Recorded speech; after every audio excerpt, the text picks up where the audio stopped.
বানাচ্ছো? এটা লস্যি বানাচ্ছি বরফ দিয়ে, দই দিয়ে, চিনি দিয়ে, লবণ দিয়ে লস্যি বানাচ্ছি। কে কে খাবে চলে আসো। গরমে শরীর মন দুটোই ঠান্ডা হয়ে যাবে, কিন্তু তাড়াতাড়ি চলে আসো। কে কে খাবে? তুই খাবি না? ও খাবে গো, বলছে না বাইরে থেকে ও খাবে। ও আর আমি খাবো দুজনে। ঠিক আছে। এখন ভিডিও করতে গিয়ে আমরা হাঁপিয়ে গেছি, তাই জন্য লস্যি বানাচ্ছি খাবো বলে। গরমে ভিডিও বানাতে গিয়ে হাঁপিয়ে গেছি। ঠিক আছে, বানিয়ে নাও। হয়ে গেছে, রেডি। এবার এগুলো ঢালবো, খালি ঢালবো আর গরম ঠান্ডা ঠান্ডা খাবো। বলছি গরম গরম।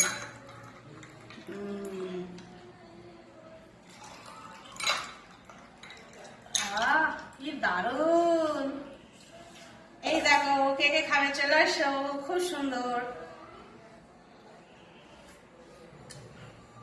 দারুন। তুই খা। ঠিক আছে, টাটা। টাটা।